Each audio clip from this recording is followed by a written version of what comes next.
নমস্কার বন্ধুরা, আজ আমি বানাবো ছোলা দিয়ে মোচা ঘন্ট। তার জন্য একটা মোচাকে ভালো করে কেটে ধুয়ে নিয়েছি, ডুমো করে কেটে নিয়েছি। ছোলা আগের দিন রাতে ভিজিয়ে এখন জল ঝরিয়ে নিয়েছি। নারকেল কোড়া, কাঁচা লঙ্কা বাটা আর কাঁচা লঙ্কা ফোড়নে নিয়েছি, জিরে, তেজপাতা, শুকনো লঙ্কা নিয়েছি, টমেটো কুচোনো, জিরে গুঁড়ো, নুন, হলুদ, তেল, চিনি আর গরম মশলা নিয়ে নিয়েছি। প্রথমে প্রেসারে মোচাগুলোকে আমি নুন হলুদ দিয়ে সেদ্ধ করে নেব, মানে একটা সিটি দিয়ে নেব। মোচাটা সেদ্ধ হয়ে গেছে, আমি জল ঝরিয়ে রেখে দিলাম। আর কড়াইতে তেল দিয়ে দিচ্ছি, গরম হয়ে গেছে, আমি ফোড়নটা দিয়ে দিচ্ছি।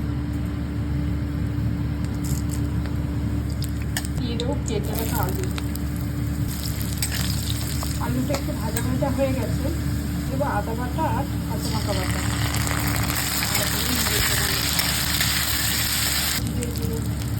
হলুদ গুঁড়ো, কেটে রাখা টমেটো, দেবো নুন। ভালো করে মশলাটা কষিয়ে নেব। দিয়ে দেবো ভেজানো ছোলাটা, ভালো করে নেড়ে ছেড়ে নেব। দেবো চিনি,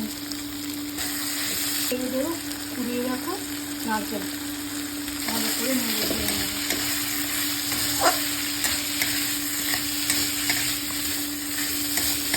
ভালো করে নেড়ে ছেড়ে নেব।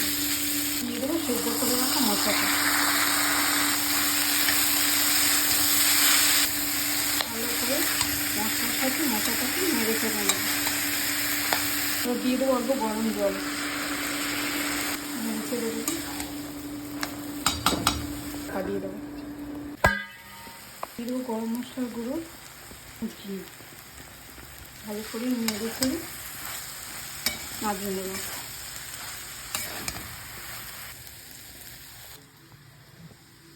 ওপর থেকে একটু নারকেল কোড়া দিয়ে দেবো।